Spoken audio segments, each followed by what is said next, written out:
Olá, bom dia. Uma pesquisa divulgada hoje detalhou o mapa da fome no Brasil. A situação mais crítica é nas regiões Norte e Nordeste. O desemprego e o endividamento agravam o problema da insegurança alimentar. E as famílias com crianças pequenas são as que mais sofrem. Tem hora que tem que pular a refeição para poder manter. Ontem eles almoçaram já quase na hora da janta.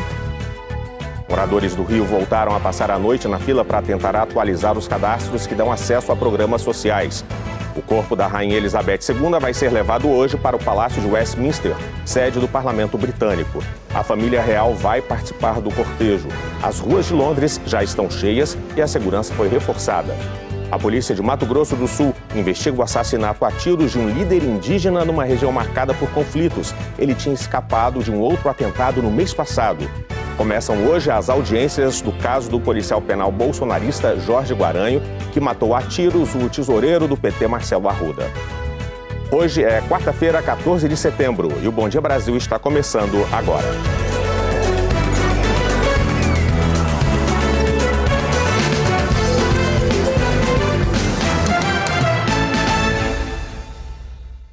Começa daqui a pouco a primeira grande cerimônia em Londres do funeral da Rainha Elizabeth II. O caixão com o corpo da monarca vai seguir de carruagem do Palácio de Buckingham até o Palácio de Westminster, que será aberto à visitação. E olha, já tem muita gente nas ruas. Um grande esquema de segurança foi montado. Os nossos correspondentes, Rodrigo Carvalho e Cecília Malan, já estão nos pontos de chegada e partida desse cortejo. E a gente começa falando com o Rodrigo Carvalho, que está em frente ao Palácio de Buckingham. Bom dia, Rodrigo. Oi, Elter, bom dia para você, para a Cecília, todo mundo que assiste ao nosso jornal. Ross Salinas e eu, a gente está aqui no início do cortejo. O cortejo vai começar daqui a menos de 2 horas. Aquele povo está ali no gargarejo para poder ver de perto o início do cortejo, de carruagem, família real do lado. O agora rei Charles III vai liderar esse cortejo, que sai daqui, um percurso de 2 quilômetros, que vai durar aí 38 minutos, por algumas das principais ruas aqui do centro de Londres, não só aqui, mas vários trechos, né? O trecho todo desse percurso está bem cheio. As pessoas acordaram cedo aqui para garantir um lugar perto para poder se despedir da Rainha Elizabeth II. Ontem à noite, muita gente acompanhou a chegada do caixão com o corpo da rainha aqui ao Palácio de Buckingham, né? O caixão veio da Escócia de avião e fez um percurso até o Palácio de Buckingham. Pouco depois das 8 da noite, as pessoas aplaudiram a chegada do cortejo. Motoristas saíram do carro em sinal de respeito e milhares de pessoas aguardavam ali, mesmo debaixo de chuva. Como eu disse, esse cortejo daqui a pouco começa em menos de 2 horas, sai daqui e vai para o Parlamento Britânico, onde começa hoje o velório aberto ao público. A Cecília Malan está lá e tem mais informações ao vivo. Bom dia, Cecília. Bom dia, Rodrigo. Elter, bom dia a todos. O velório de 4 dias no salão mais antigo do Palácio de Westminster, que é a sede do Parlamento Britânico, começa às 5 da tarde daqui, 1 da tarde, horário de Brasília. Esse é o início da fila, só com os fãs mais árduos da realeza. E ela se estende ao longo de toda a margem do Rio Tâmisa em direção à Torre de Londres. A expectativa é que a espera chegue a 30 horas. Haja paciência. Cada pessoa só pode entrar com uma bolsa pequena no parlamento e flores estão proibidas. O velório vai ficar aberto ao público 24 horas por dia e estima-se que até 1 milhão de pessoas se despeçam da rainha ao longo dos próximos 4 dias. Em comparação, foram 350 mil pessoas no velório aberto ao público do ex-primeiro-ministro Winston Churchill em 1965.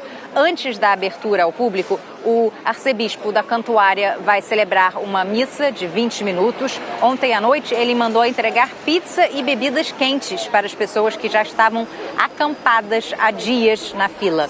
Para garantir a segurança de todos, 10 mil policiais patrulham as ruas aqui de Londres e mais de 1.500 soldados estão de prontidão. Às 8 da noite de domingo, 4 da tarde, em Brasília, o Reino Unido fará um minuto de silêncio nacional. E na segunda-feira, o caixão vai ser transportado aqui do Parlamento Britânico para a Abadia de Westminster, que fica logo ao lado, onde Elizabeth se casou em 1947 e foi coroada em 1953. Será, portanto, o último adeus. Obrigado, Cecília. Obrigado ao Rodrigo também. Ainda nessa edição do Bom Dia Brasil, vocês voltam com outras informações. Até já. Não é de hoje que o Bom Dia Brasil fala das longas filas nas portas dos Centros de Referência de Assistência Social, os CRAS, no Rio. As famílias madrugam, gente, para tentar conseguir informação ou atualizar, né, tentar os benefícios do governo, que é um direito do cidadão. A Luana Alves está numa dessas filas na Zona Oeste e tem as informações para a gente. Bom dia, Luana. Pois é, Elter. Bom dia a você, bom dia a todos. A gente fala ao vivo aqui do CRAS de Santa Cruz, na Zona Oeste. Nossa equipe chegou por volta de 6 horas da manhã e a fila já era enorme, já ultrapassava o número de 100 pessoas. A situação é a mesma em outros locais de atendimento. Em Bangu, também aqui na Zona Oeste, bem pertinho daqui de onde a gente fala ao vivo, a fila tinha cerca de 170 pessoas. E em outro ponto de atendimento, na Zona Norte, dezenas de pessoas também aguardavam para serem atendidas. A maioria quer se cadastrar ou fazer o recadastramento para receber o Auxílio Brasil. Mas a Prefeitura do Rio já determinou que apenas os 60 primeiros serão atendidos.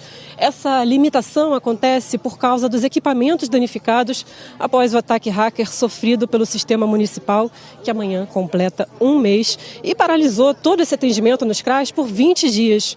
O sofrimento é grande para essas pessoas que enfrentam todas essas filas. A Prefeitura informou para a gente que está organizando um mutirão nos próximos 2 sábados para atender essa demanda que ficou represada, mas os endereços serão atendimentos em 8 polos, mas os endereços ainda não foram divulgados pela Prefeitura do Rio. Elter Duarte. Obrigado, Luana. Isso que você mostrou aí, de alguma forma, é um reflexo do que a gente vai mostrar agora. Uma pesquisa divulgada hoje mostra exatamente como os brasileiros enfrentam a fome em cada estado. E as pesquisas apontam que as crianças são as que mais sofrem com a falta de comida na mesa. Olha, mais de 37% dos lares onde há pouca segurança alimentar têm crianças de até 10 anos. Nessa casa em Sepetiba, na zona oeste do Rio, vivem 7 pessoas. A Janaína tenta se virar como pode para dar o que comer para os 4 filhos. Também moram aqui o marido e a irmã dela. Sem emprego desde antes da pandemia, Janaína sobrevive fazendo bicos e com a ajuda de doações.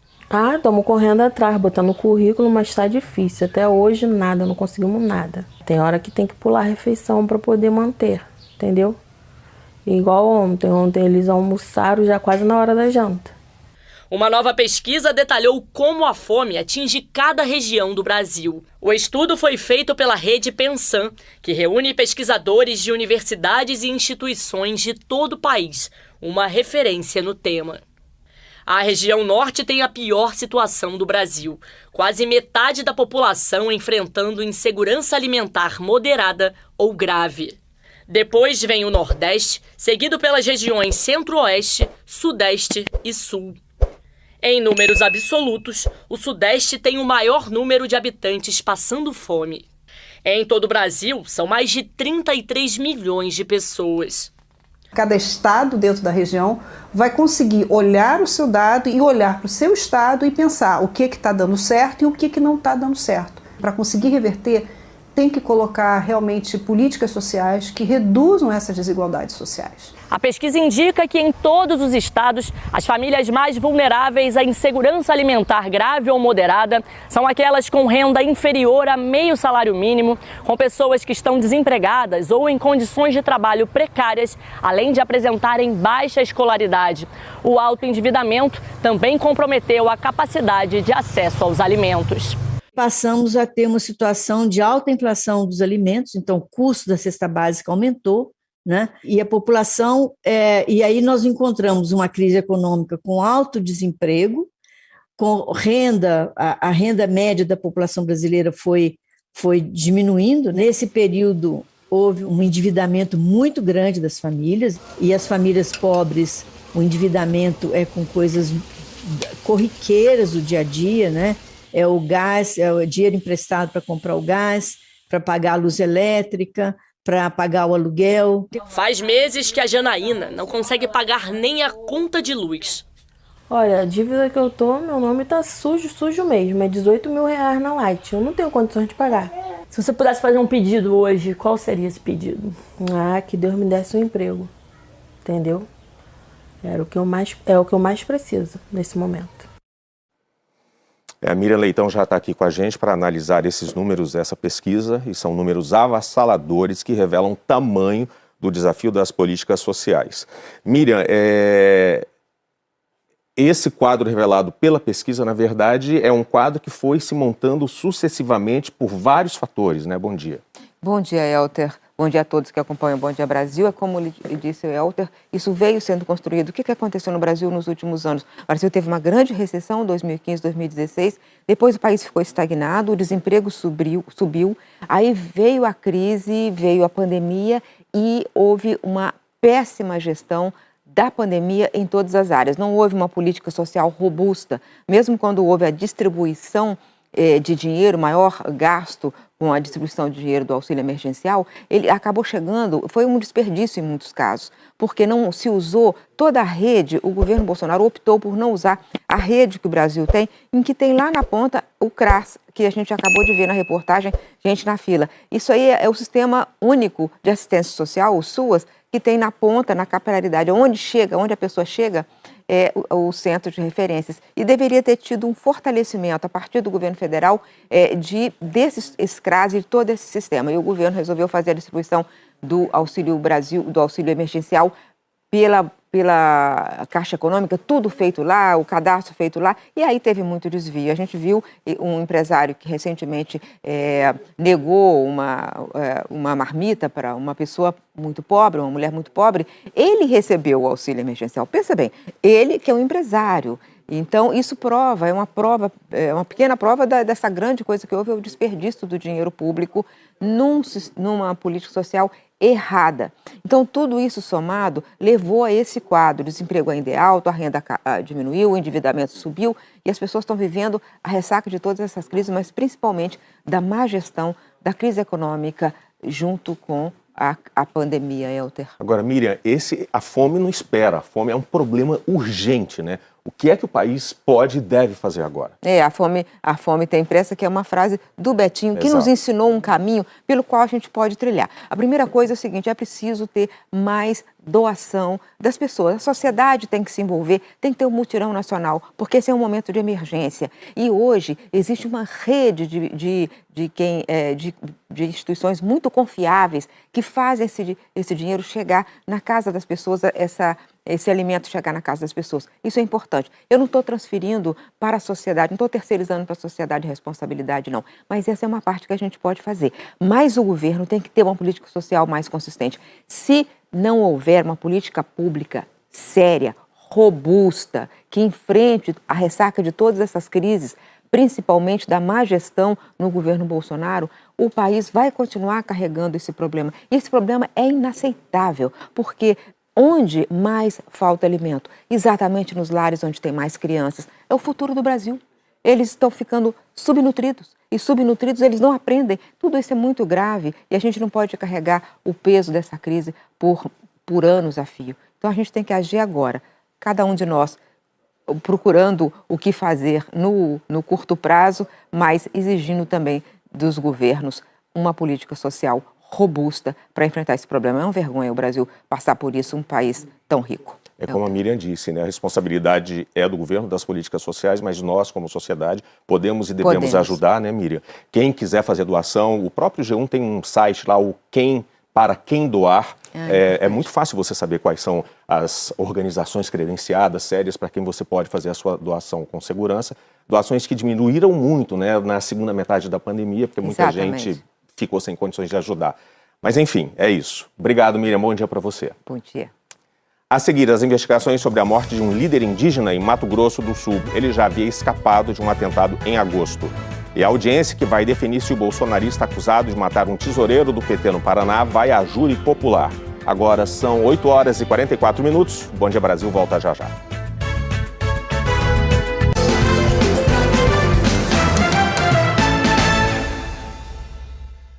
Começa hoje no Paraná a audiência judicial que vai decidir se o policial penal bolsonarista acusado de matar o tesoureiro do PT em Foz do Iguaçu vai a júri popular. Vamos falar com Roberto Wolfar. Roberto, quem vão ser os primeiros ouvidos pela justiça nesse processo? Bom dia.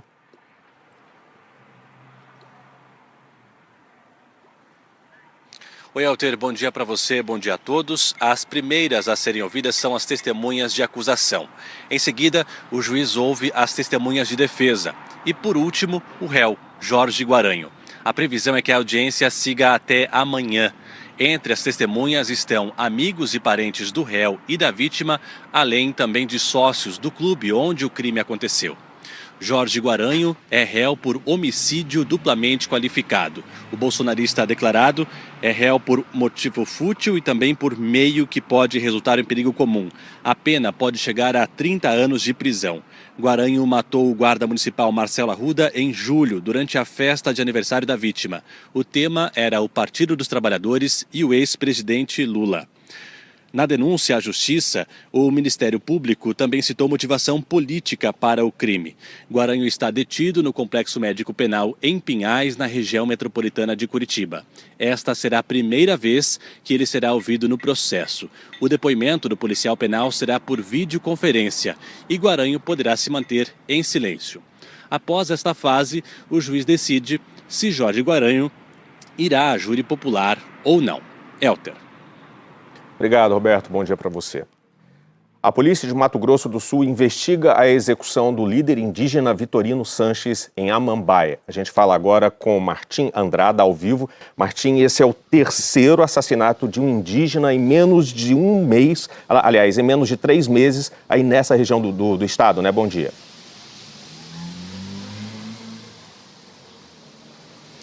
É isso, Elter, um horror. Bom dia para você, para todos. 3 mortes de indígenas em menos de 3 meses. O Vitorino Sanches, ele era uma liderança bem forte, bem atuante aqui na região. Ele foi morto ontem, executado com 5 tiros em plena luz do dia. Chegou a ser socorrido, mas não resistiu. A família diz que o velório dele deve ser em casa. A polícia agora está investigando se esse assassinato do indígena tem relação com outro atentado que ele sofreu no mês passado aqui na cidade. Em março, ou melhor, em agosto, o carro em que ele dirigiu, uma caminhonete, foi atingido aí por 15 tiros. Ele ficou ferido na perna e no braço. Essa região, ela tem enfrentado um clima de tensão desde junho, depois que indígenas ocuparam uma fazenda que eles dizem ser terra, propriedade deles, tradicional deles. Na ocasião, houve confronto com a PM e um indígena morreu. E em julho, um outro indígena da mesma etnia, a Guarani Kaiowá, foi executado também depois de ser pego numa emboscada aqui na cidade de Amambaia. De Amambaia, em Mato Grosso do Sul, Martim Andrada para o Bom Dia Brasil. Uma frente fria avança pelo país e muda o tempo no sudeste e também em parte do centro-oeste. O Marcelo Pereira tem as informações para a gente, né, Marcelo? Bom dia, conta tudo. Oi, Alter, bom dia para você. Pois é, viu, o tempo tá virando e tá levando um cadinho de água para onde precisa, viu, Alter? É importante a chuva se espalhar pelo país. Bom dia também para os nossos amigos e amigas. E, turma, a chuva vai se espalhando pelo norte e centro-oeste, onde está uma secura danada. Já no sul e sudeste, a frente fria avança mais. Em São Paulo, o guarda-chuva vai ser o melhor amigo, tá? Olha por quê. Tudo cinza por aqui, o dia encoberto, vai chover ao longo de todo o dia, aqui na capital paulista principalmente. No Rio de Janeiro, a condição é a mesma. Olha como é que tá. A chuva vai se achegando devagarinho ao longo das horas, o céu vai ficando cinza e a chuva deve cair forte. Em Joinville também, em Santa Catarina, choveu forte na madrugada e olha como é que fica, desse jeitinho, sem aparição do sol. Vamos ver juntos, então, onde é que está essa frente fria agora. Nesse momento, entre o Paraná, o sul de São Paulo, Mato Grosso do Sul, e ela vai avançando, vem continental, por terra firme. Chuva que se espalha e vai dando uma refrescada onde precisa, principalmente no Acre, Rondônia. Olha Mato Grosso, a chuva chegando também aqui em Mato Grosso do Sul, sul de Goiás, de Minas, sul do Espírito Santo. Vem chuva por aí, gente. Apesar da água que vem do céu aliviar a secura, o forno ainda está ligado em muitas capitais, minha gente. Olha Palmas como é que está hoje, Cuiabá ainda está quente apesar da chuva, Porto Velho, Brasília, BH e Vitória. Aqui não, aqui é a pré-frontal, é o calor que vem na frente. E com tanto calor, claro que o número de focos de queimadas aumentou. E olha, gente, mais de 50% na Amazônia, entre janeiro e setembro, quando comparamos o ano passado com esse ano. Assusta, é um cenário muito preocupante, o maior bioma do país, né, turma? E para fechar, eu abro a janela para Bahia. Na tela, Salvador, Elter, terra do Senhor do Bonfim. Não chove nada por aí hoje. Bom dia para você. Valeu para você também, Marcelo. Bom dia para você, bom trabalho aí em São Paulo. Agora, olha esse resgate em Itabirito, na região central de Minas. Segundo testemunhas, uma criança de 7 anos estava em casa sozinha quando o incêndio começou. Pelas imagens dá para ver muita fumaça. Aí os vizinhos se mobilizaram para quebrar a janela e, felizmente, conseguiram tirar a criança de dentro da casa. Nós procuramos o Corpo de Bombeiros e a Polícia Civil para saber a causa desse incêndio e o estado de saúde do menino, mas, por enquanto, não tivemos resposta. Olha as imagens dele aí sendo resgatado. Daqui a pouco, o dia de campanha dos candidatos à presidência. Forças ucranianas se aproximam de mais uma região do país sob domínio russo. E o Papa Francisco pede diálogo para resolver o conflito. Agora são 8h53.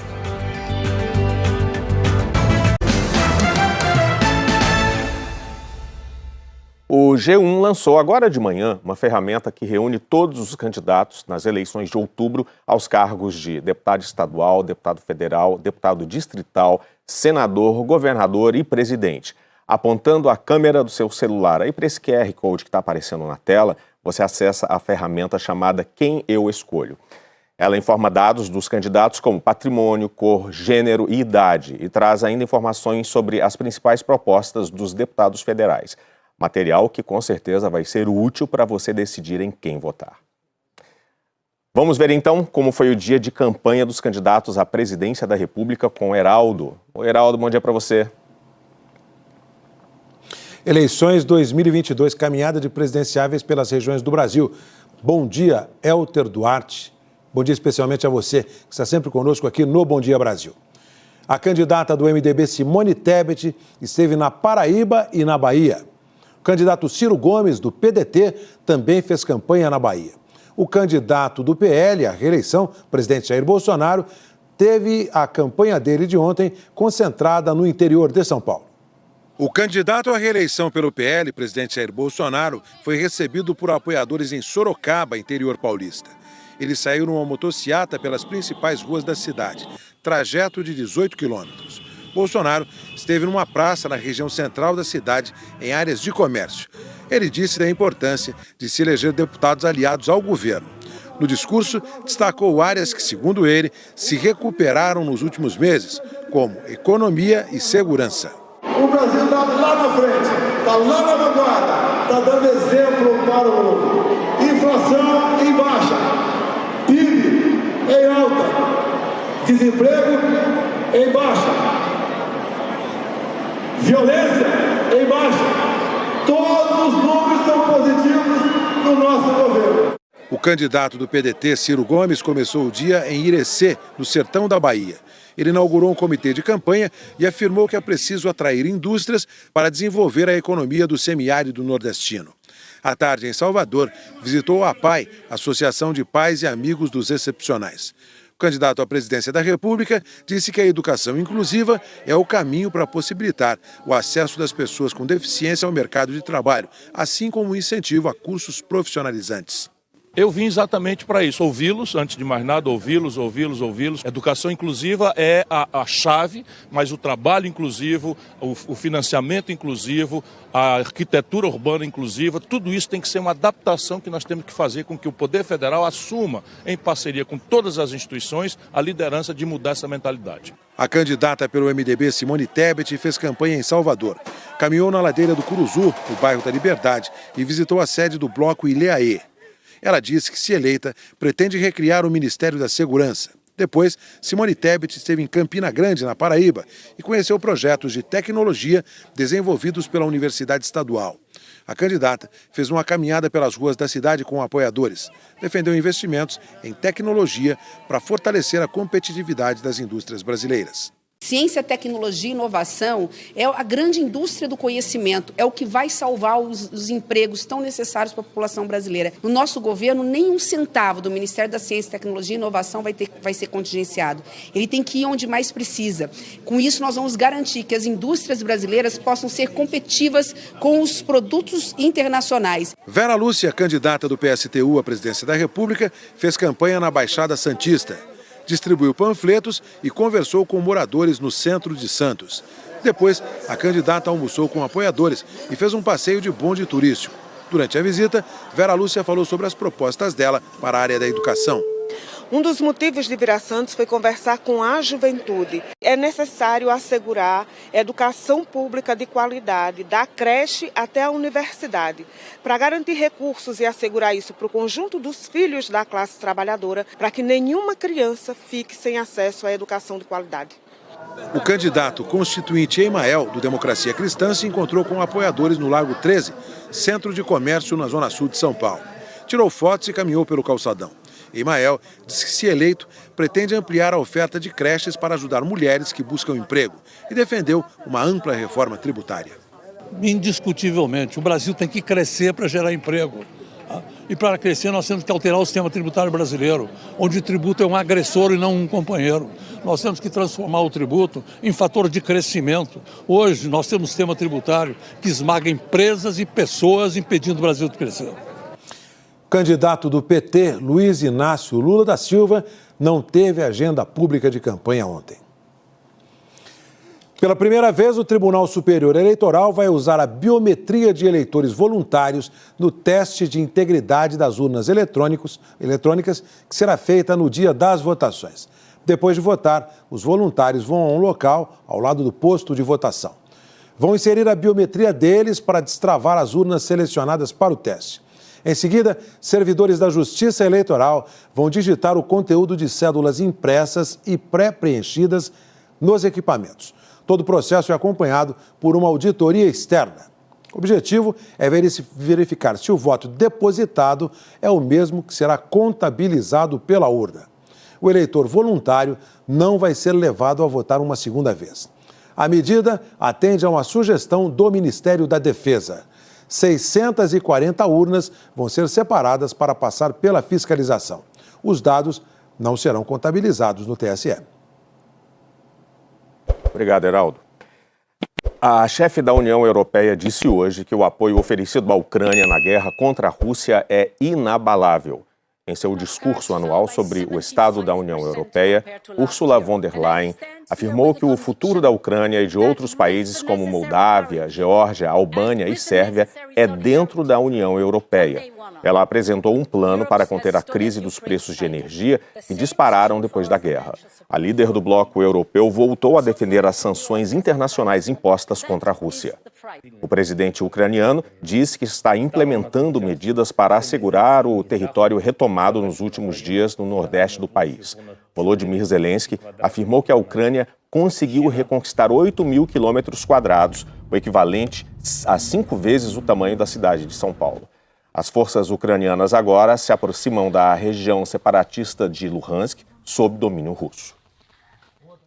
Em viagem pelo Cazaquistão, o Papa Francisco disse hoje que Deus não apoia a guerra.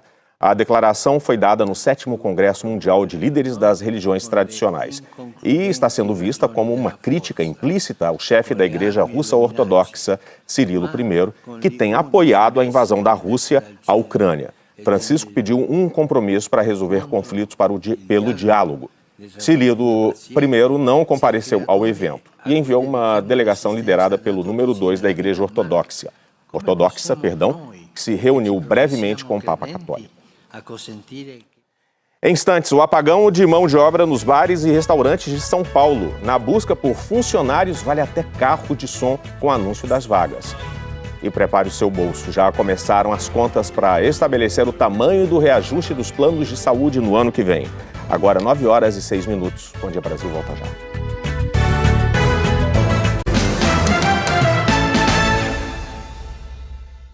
O IBGE acabou de divulgar os números do comércio em julho. O volume de vendas caiu 0,8% comparado a junho. Quase todos os grupos recuaram. Apenas as vendas de combustíveis cresceram nessa comparação. Nos últimos 12 meses, as vendas do comércio caíram em 1,8%. No ano, registra uma ligeira alta de 0,4%. O comércio, junto com o setor de serviços, respondem por 70% do PIB, que é tudo que o país produz em bens e serviços na economia. Esses números mostram uma parte do retrato de como poderá ser ou de como será o desempenho da economia nesse terceiro trimestre. E um dos setores mais atingidos na pandemia, bares e restaurantes, está voltando a contratar. Mas agora o problema, acredite, é encontrar mão de obra. Bocardi, bom dia. Em São Paulo tem até carro de som anunciando vaga de emprego, chamando gente para trabalhar, é isso mesmo? É isso, Elton. Um bom dia para você, bom dia a todos. Falta profissional qualificado, né, com experiência. O pessoal estava aqui, veio a pandemia, a galera acabou voltando para a sua terra natal, para os seus locais, e lá acabou arrumando a sua ocupação. E agora aqui na capital tem isso, viu? Em alguns casos, os salários também não são capazes de atrair, trazer de volta esses trabalhadores. E o resultado, está sobrando emprego em bares e restaurantes. Já tem mais gente frequentando o Bar do Décio do que antes da pandemia. Para dar conta, ele precisa aumentar o número de atendentes, cozinheiros e a equipe de limpeza, mas ainda não conseguiu preencher todas as vagas. Com o público voltando, você vai precisar de mais gente.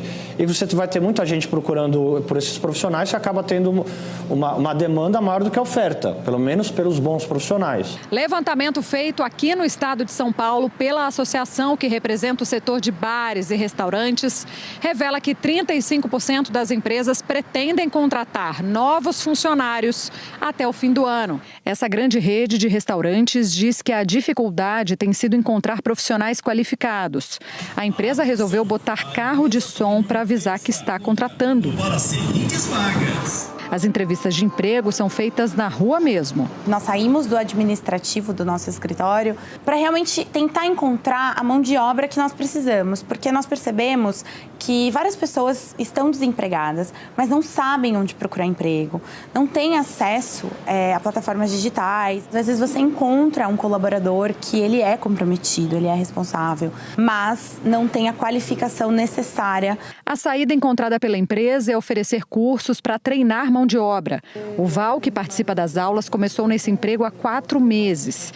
Ele conta que muitos colegas de profissão têm sido absorvidos pelo mercado informal. Muitas vezes é pelo salário, né? A gente acaba chamando a pessoa, vem fazer uma entrevista, a gente faz a entrevista, acaba arrumando um outro trabalho mais, informal. A Associação de Bares e Restaurantes diz que o setor precisa se adaptar às mudanças provocadas pela pandemia para conseguir atrair trabalhadores. Muita gente voltou para sua cidade, natal, e não quer voltar. Outros formaram MEIs, que é a microempreendedor individual. Estão, às vezes, vendendo alguma coisa, fazendo algum produto. Muitos fazem marmitas, por exemplo. Existe também uma questão cultural, que as pessoas agora estão procurando, às vezes, novos empregos que são mais rentáveis. É uma mudança cultural que nós temos que se adequar.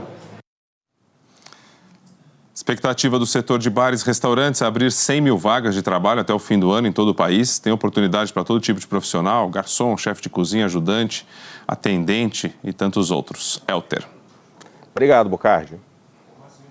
O IBGE abriu concurso para mais de 8 mil vagas de recenseadores e agentes censitários para o censo. A exigência é de nível médio completo e o salário varia entre R$ 1.700 e R$ 2.100. Não será cobrada taxa de inscrição para as provas de seleção. As informações foram divulgadas hoje no Diário Oficial. A inflação dos planos de saúde deve fechar o ano em 20%. E esse é um dos índices que a Agência Nacional de Saúde usa para definir o reajuste das mensalidades. Heraldo, a conta certamente deve chegar pesada no ano que vem, hein? Elter, tão pesada no ano que vem que já exige se fazer conta desde já. A alta no valor de planos de saúde é uma das preocupações do consumidor, que se esforça na busca de alternativas diante do elevado preço das mensalidades. A queda na renda tem estimulado ainda mais a procura de famílias por planos de saúde mais baratos. Só no primeiro semestre desse ano, a Agência Nacional de Saúde registrou mais de 160 mil consultas a respeito de portabilidade. São pessoas querendo cada vez mais saber quais são os planos disponíveis e viáveis para fazer a troca. Enquanto trabalhava com carteira assinada, Cláudia tinha um plano de saúde com uma boa cobertura. Mas logo no começo da pandemia, em 2020, ela perdeu o emprego. Aí não teve mais como pagar as mensalidades. Um conforto que eu tinha virou uma bomba relógio, porque ficou muito caro. Ou eu pagava o plano e deixava de pagar outras coisas básicas para casa. Tem muita gente com dificuldade para manter os planos. O aumento da mensalidade é definido de acordo com os custos do setor e com a inflação. O Instituto de Estudos de Saúde Suplementar informou que os custos médico-hospitalares subiram cerca de 25% no ano passado. Para esse ano, a expectativa é de um novo aumento, só que menor, 20%. Esse é um dos índices que a Agência Nacional de Saúde usa para definir o reajuste das mensalidades dos planos de saúde. Não espero que ela feche o ano de 2022 acima de 20. Seria realmente catastrófico se isso acontecesse. Então é alta, mas está caindo. Em maio, a ANS autorizou um reajuste de até 15,5% nas mensalidades dos planos individuais. E a expectativa é de mais um aumento no ano que vem, porque os custos hospitalares continuam subindo. E como a renda média do brasileiro está em queda, tem muita gente em busca de planos mais baratos para tentar manter o benefício. Uma das alternativas é a portabilidade. Só no primeiro semestre do ano, o site da ANS registrou 162 mil consultas sobre planos disponíveis para essa troca. A advogada do Programa de Saúde do IDEC diz que a portabilidade pode ser vantajosa porque os prazos de carências já cumpridos são aproveitados. Mas é bom lembrar que um plano mais barato terá certamente uma rede de assistência médica menor, ou seja, menos hospitais ou profissionais disponíveis. Por isso é fundamental fazer uma pesquisa detalhada antes de tomar qualquer decisão. O consumidor tem que verificar se o plano para o qual ele deseja mudar é compatível com o plano que ele tem, e para verificar essa compatibilidade ele pode acessar o guia da ANS. O guia da ANS vai emitir um relatório indicando quais são os planos compatíveis com o plano atual que o consumidor tem. Apontando a câmera do celular para o QR Code, aqui no vídeo, embaixo, você acessa a página do g1.com.br com mais informações. Lá você vê como escolher um plano de saúde equivalente ao seu pelo preço, usando o guia da ANS. Obrigado, Heraldo. A divulgação dos números da inflação nos Estados Unidos causou fortes quedas nas bolsas pelo mundo. Por aqui, o Ibovespa fechou a terça com um recuo de 2,30%.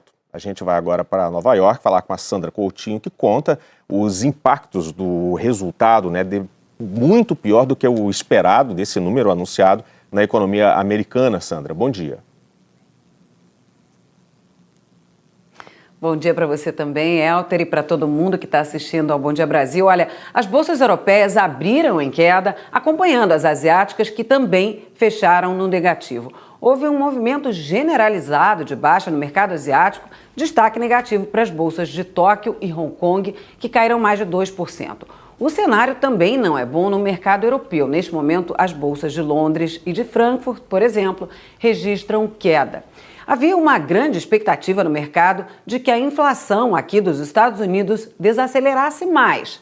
Só que os números divulgados ontem vieram acima do esperado por analistas, com 8,3% no acumulado em 12 meses. O índice foi puxado pelos alimentos. Com isso, há a expectativa de uma nova alta na taxa de juros dos Estados Unidos. Ontem, as bolsas aqui despencaram. O índice Dow Jones teve a maior queda para um único dia desde junho de 2020, quando a economia mundial sofria forte impacto da pandemia. Mas hoje, o mercado futuro aponta para um dia mais tranquilo, para uma recuperação das bolsas aqui de Nova York. Elter?